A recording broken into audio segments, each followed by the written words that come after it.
everybody. Thank you so much for tuning in to Nerdy 430, the podcast where comedian Tim Keck and I talk about nerdy-ish things for 30-ish minutes. My name is Kevin Bauer, and today we are unfortunately talking about the Book of Boba Fett, a.k.a. The Mandalorian Season 2.5, a.k.a.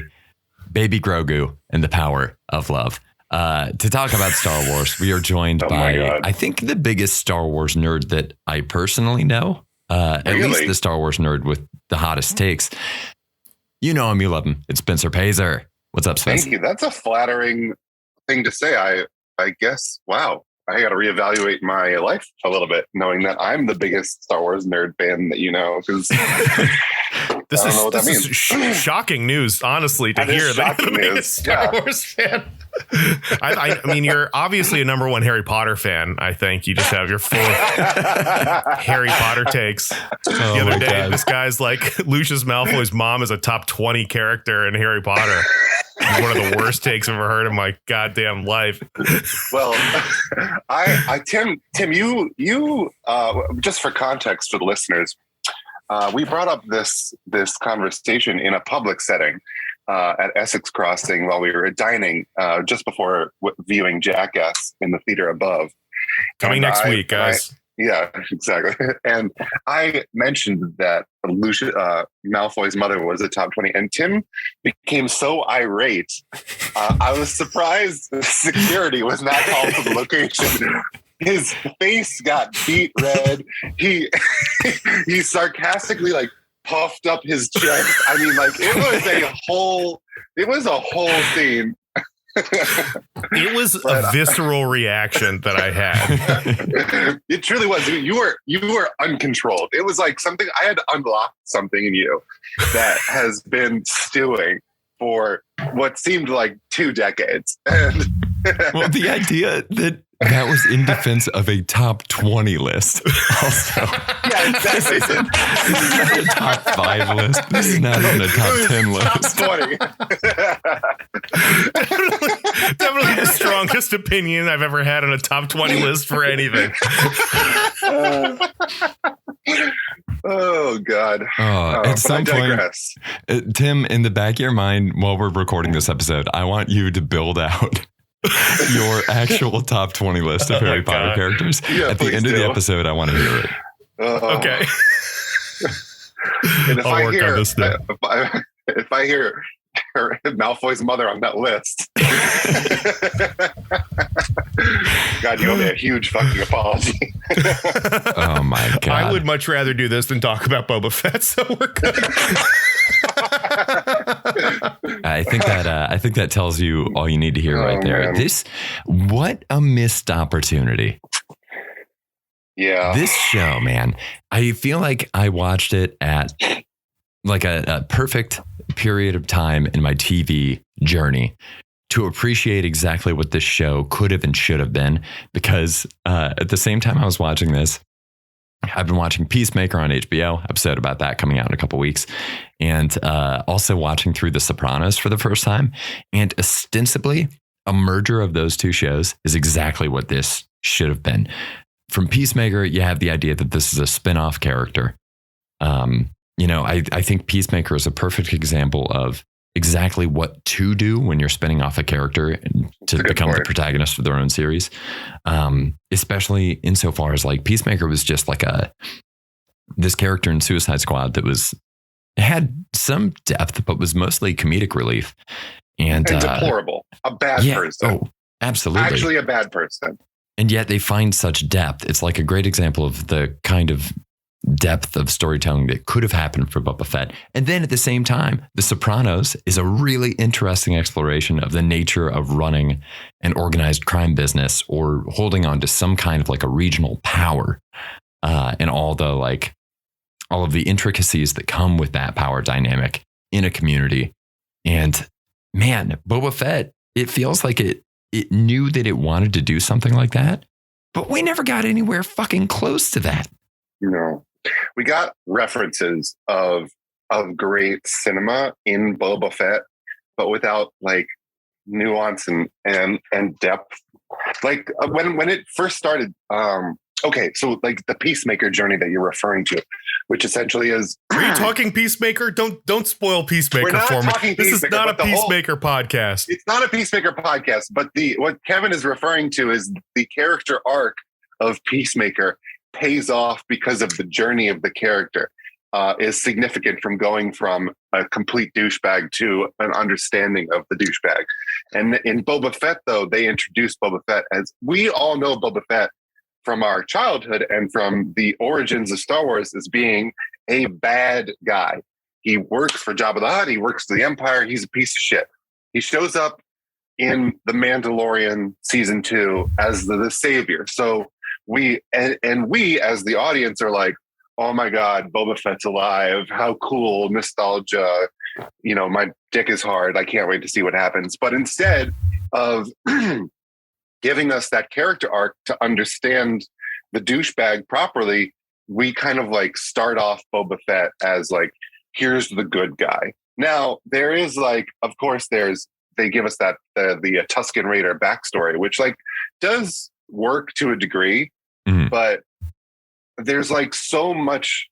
I felt like, I thought of this last night, and maybe it's a stupid thing to say, but I thought the whole series was like, felt like window shopping.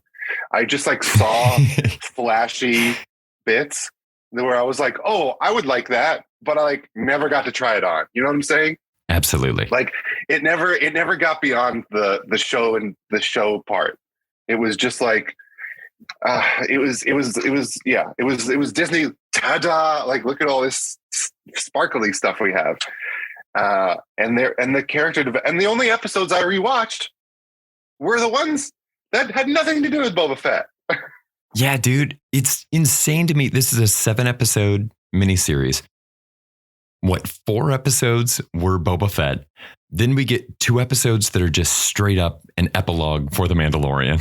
Yeah. And then we get 1 episode that's about 50-50. So, I mean, what's the math on that? 4.5 out of 7 is how much screen time the actual plot of the series gets. That's insane. Wait, hold on. I would, sorry, to expound on that. The first 2 to 3 episodes are half flashbacks. So we only get like, I want to say like 2.5 episodes of time with Boba Fett in the present. The rest of it is the past.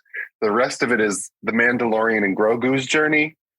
And then the conclusion, the most underwhelming conclusion to this like Dune ripoff story about spice running. I don't actually know who ripped off who first, truthfully. Yeah.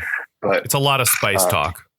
It's a lot of spice talk in the same year. I would encourage anyone who hasn't watched Boba Fett, just start watching at episode 5, and you've missed nothing. You've missed literally, you've missed zero information that you won't get from a quick recap at the beginning of episode 7, and you've enjoyed yourself a little bit more. Yeah. Dude, you know what's kind of fucked up about it?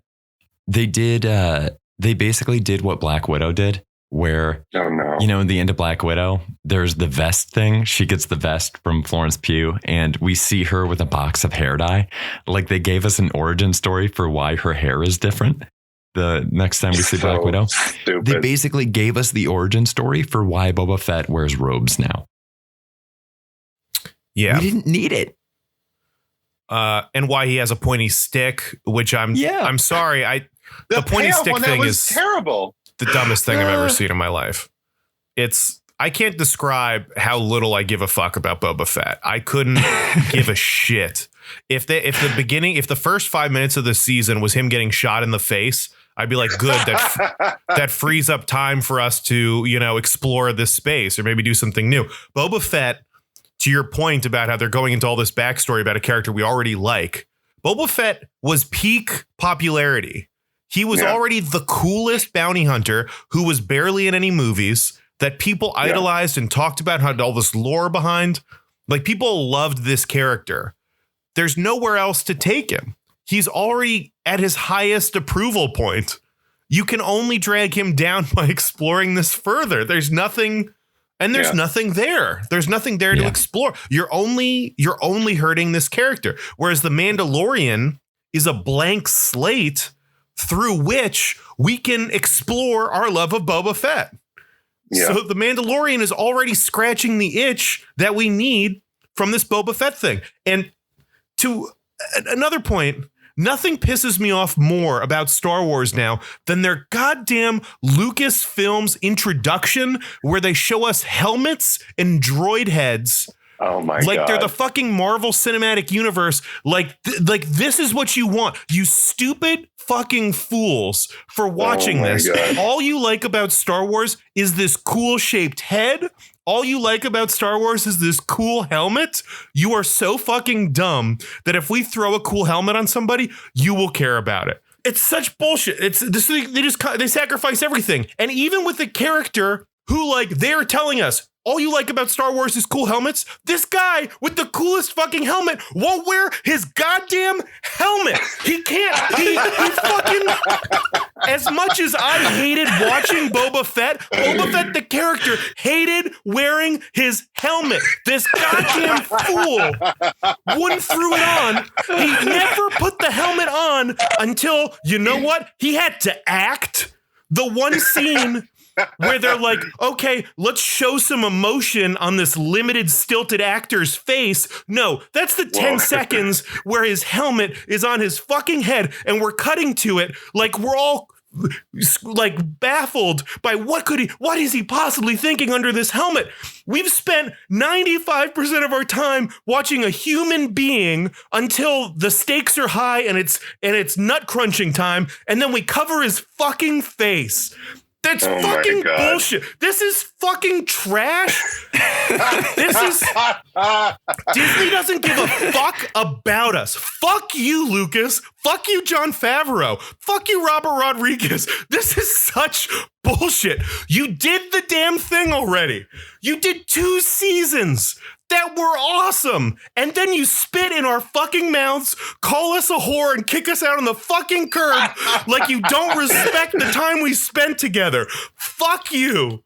End of rant. I am fucking pissed. This fucking sucked.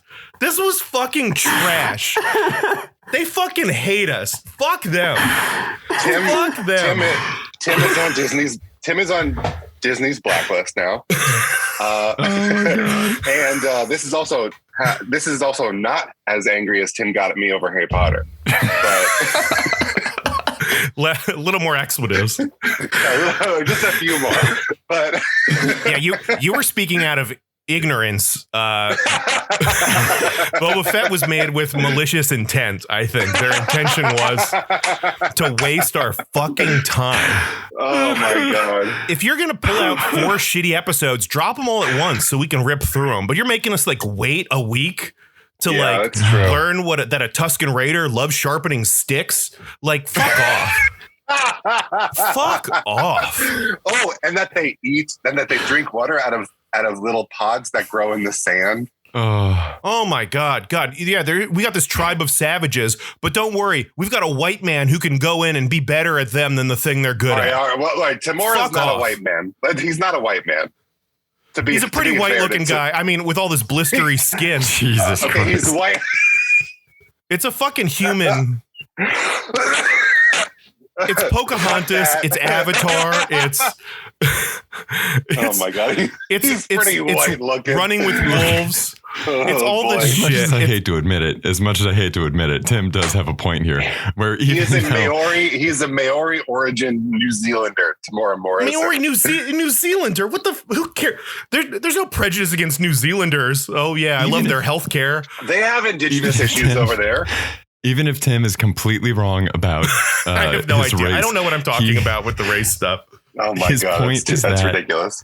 His point is that this is an outsider coming into a civilization and automatically being better at this thing than the civilization that's been doing it for years. It's Hawkeye out samuraiing a samurai. Yeah, it's a colonial narrative. It's a colonial narrative.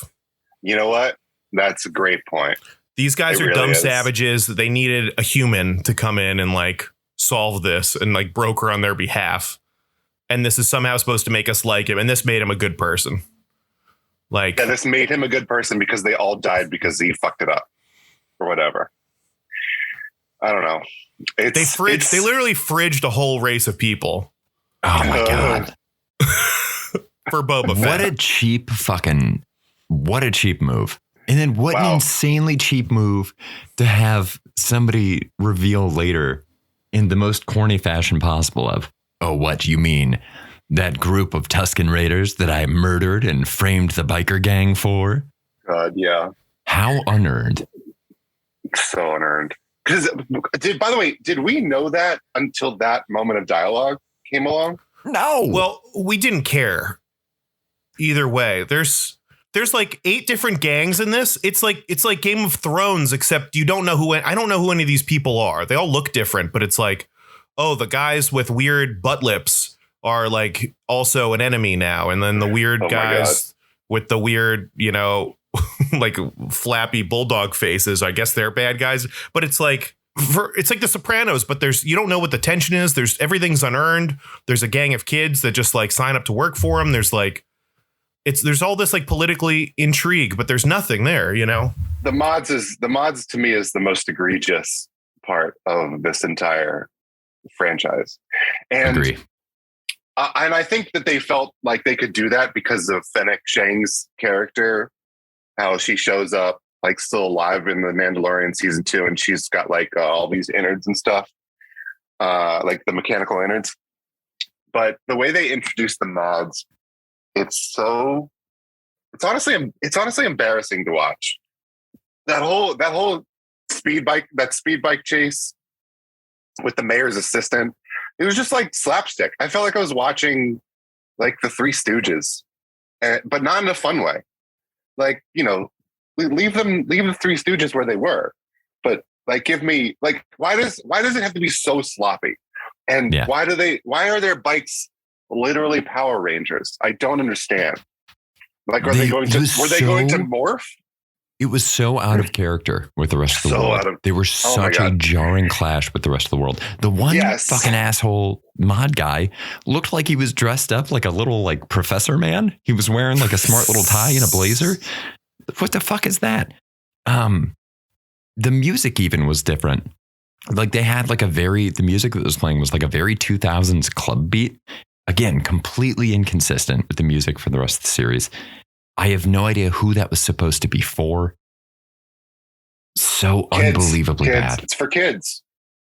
That's what it's for. It's for children. But the problem with aiming it for children, which and writing it for children, which annoys the fuck out of me, is that we all watched Star Wars as children, but it wasn't originally written. Like, it didn't feel written for children when it was originally released.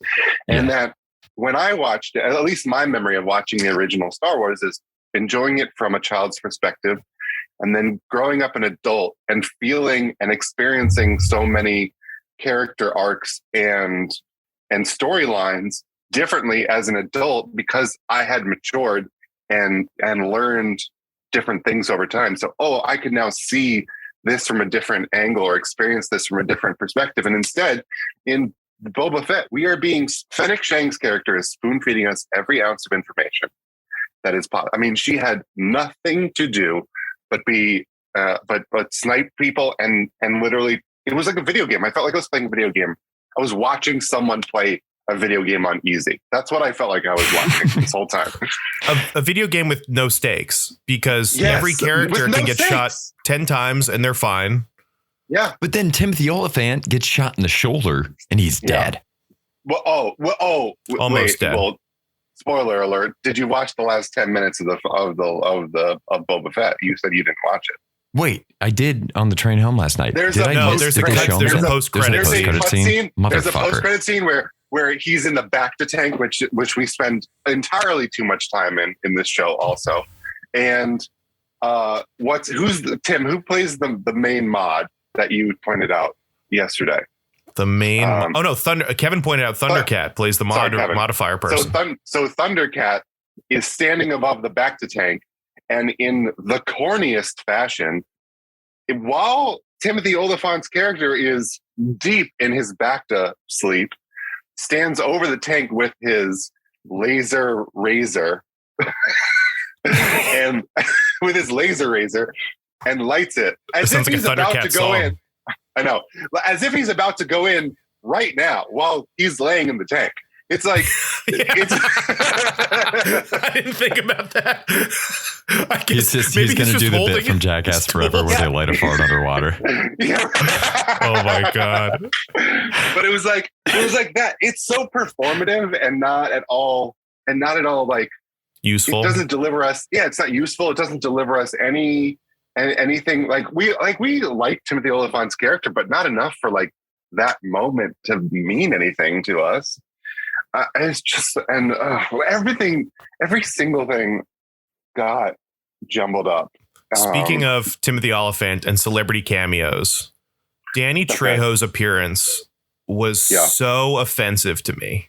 And I was like, you think so little of me that Danny Trejo just gets a cameo in Boba Fett. Oh my God. He just gets to show up and like Timothy Oliphant is a famous person, but he's showing up to act. Bill Burr was in a fucking episode.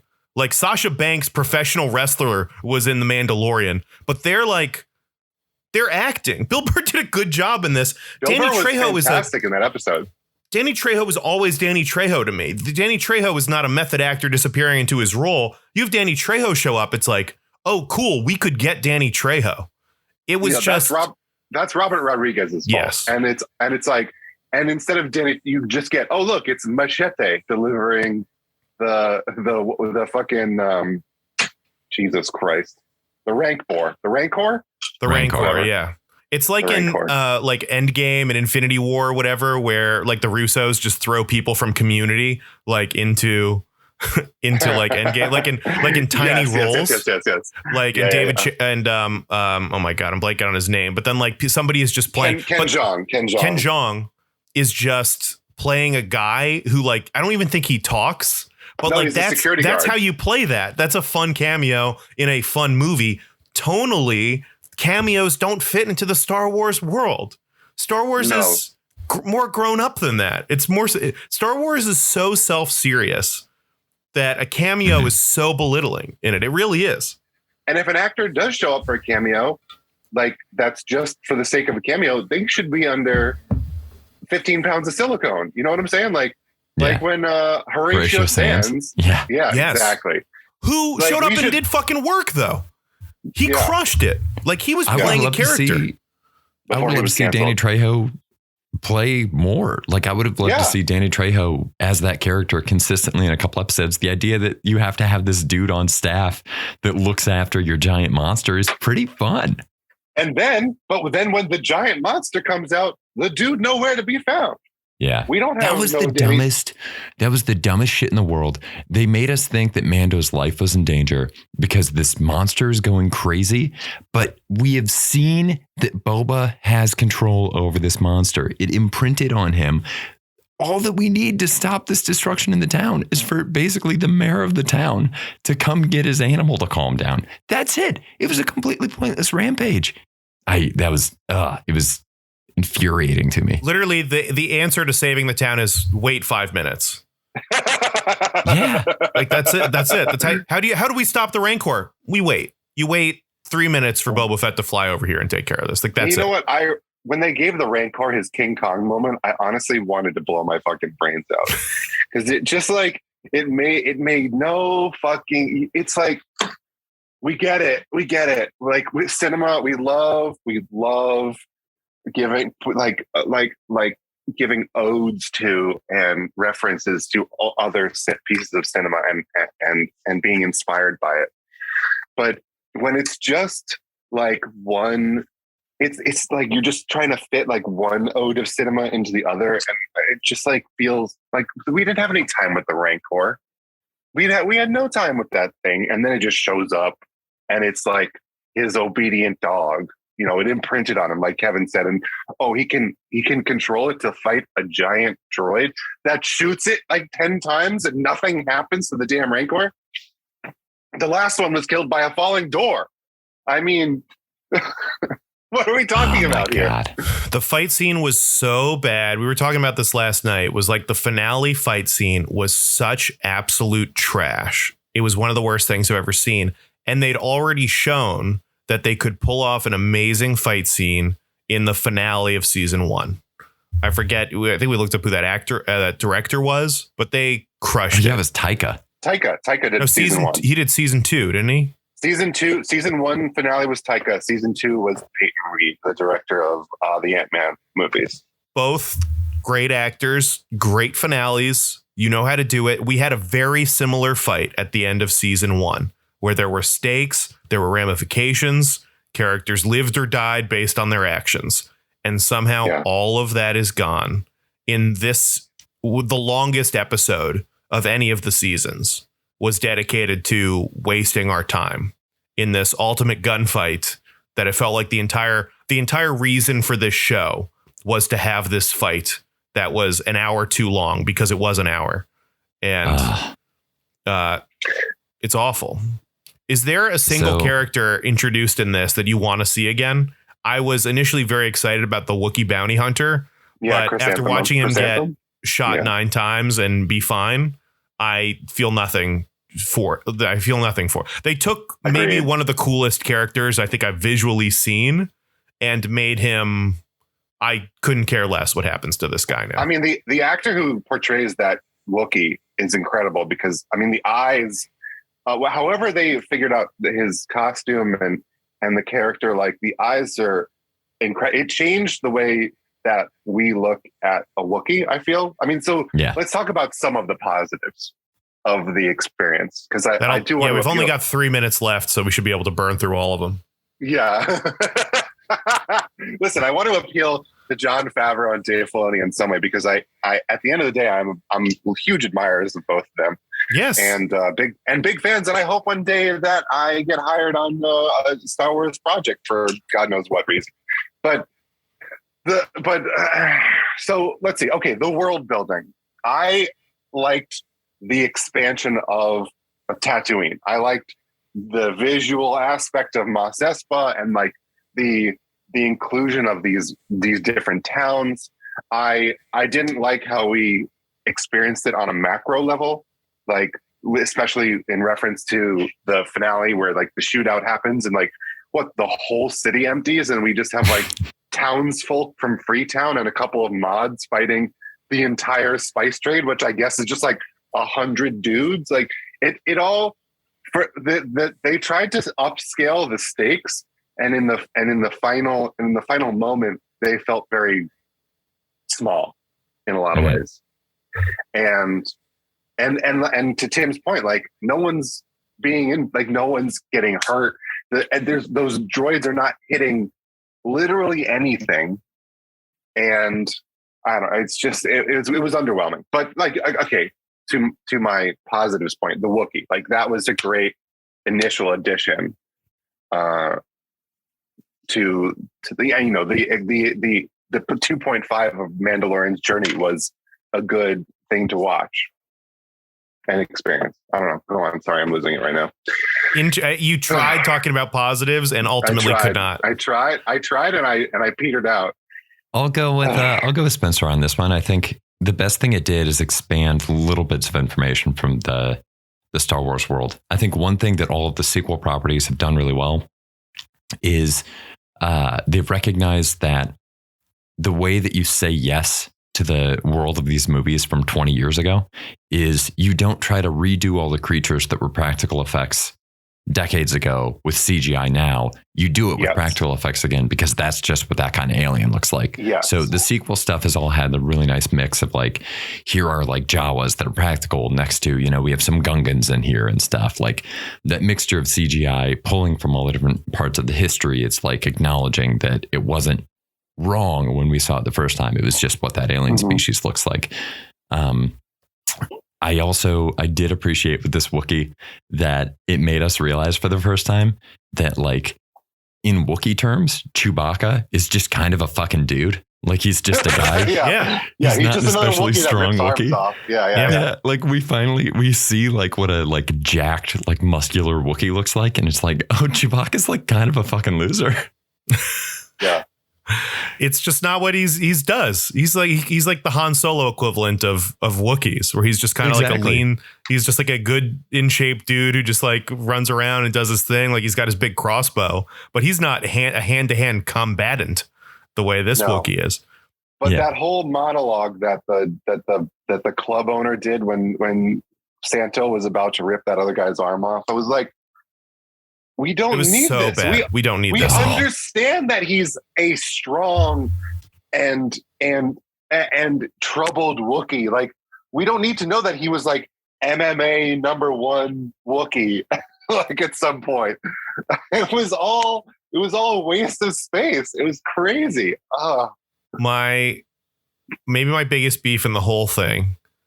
Oh God. Which is we've been very critical of the show. Kind of brushed these like Mandalorian episodes. There's 2 episodes in it that I thought were great. I had such a good time with. There's some problems in that. Whatever.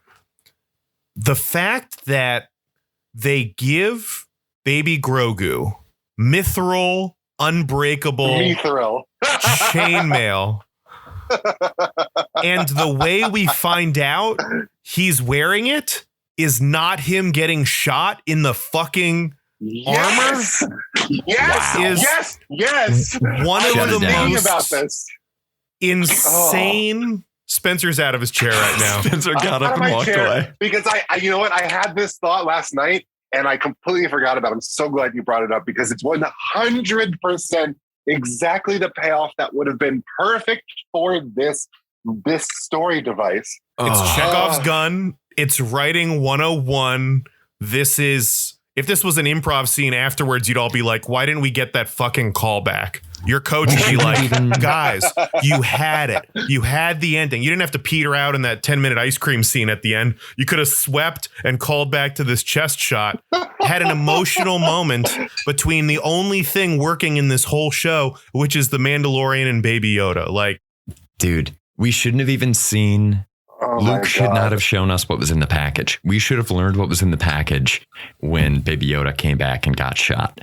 Like, that would have been the move, because then we revealed that the thing that he made was the Beskar chainmail. It's like, oh my God, his love. Mando's love protected Baby Yoda. Oh, man. That would have been awesome. You know how scared you would have been if Baby Yoda had gotten shot in the chest? If they'd fucking shot Baby Yoda, I would have been out of my chair. And Grogu just flies like 20 meters. It's a wall, like so hard. And then you know what? And then what would have been better is he takes the shot. The whole battle, comes to a halt from Mandalorian's perspective. He like rushes over to Grogu, who's barely moving, and Mando's not even paying attention to what's going on behind him. And the droid's closing down on Mando. And he's only concerned about Baby Yoda. Mando's life doesn't matter anymore. And Grogu's eyes slowly open and he sees the droid behind Mando and then clenches his fist and crushes the droid into a tiny fucking ball with his force powers. And then we're like, not only did he survive from the gift that Mando gave him, he's owning his powers better, and he just crushed a giant fucking monster for us all in the way we all exactly want to see it happen. I'm sorry. I'm there for it. I would love it. It's terrible. My God. This show is one big missed opportunity. How did I find it so hard? Sorry, Kevin. I just find it so hard to believe that these thoughts didn't go through Filoni and Favreau's mind. Like, I feel like they had to have brought this up, and they were pushed in a different direction because they decided not to. They're too smart to not get this stuff, because they, at the end of the day, they have created some really fantastic stuff. Oh yeah. That's what makes this so much more insulting and horrible, is that they've done such great work. The first 2 seasons of Mandalorian are amazing, and they just, completely fucked off in this. Like, the helmet's baffling. My final thought on the helmet is just, I have to make a Marvel comparison, and how Robert Downey Jr., when it's time to fight, puts on the Iron Man suit, puts on the Iron Man helmet, and it still feels like Robert Downey Jr. is there fighting. And they're showing shots of him under the helmet, they're just doing so many things that exist, like techniques that are out there that Disney is already doing to show us somebody functioning and living under a helmet. And they couldn't pull that off for Boba Fett. It's baffling. It's just, the helmet is insane. I can't wrap my minds around Boba's use of the helmet. Would you have preferred that we get inside the shot helmets of Boba, just like Robert Downey? Yes. I think that'd be kind of cool. We get like the light, cool. the kind of T-shaped light on the middle of his face. I think that'd be kind of sick. You've created a character who is only using the helmet as a helmet. It has no other significance to him. The Mandalorian, his helmet is his culture. It's important. It's like honor. Boba Fett doesn't care about any of that. It's just a fucking helmet. Let's see the guy underneath. Like, oh man. I know we have like very limited time, but I want to say one thing real quick about my my final gripe or whatever. Good, keep setting it up. I enjoyed I enjoyed the Luke Skywalker to a degree, but I still find the de-aging software or whatever they're doing to recreate a young Luke, there's still something that doesn't come through in the performance of the face, and that you even get with like the silicone, like the characters like Cad Bane's. You still get more from like that character than you do from the Luke Skywalker. Like, I don't know. There's something about it that was still off to me, even though I enjoyed it. But yeah, that's a great point, Spencer. Who cares, guys? This time that was our show. Nerdy for 30. I hope you enjoyed this podcast a little bit more than Mandalorian or than watching Boba Fett. Spencer, thank you so much for stopping by. Thanks again. for having me. I could do this all the time. On behalf of me and Kevin, stay nerdy, friends. Bye. Bye. Bye.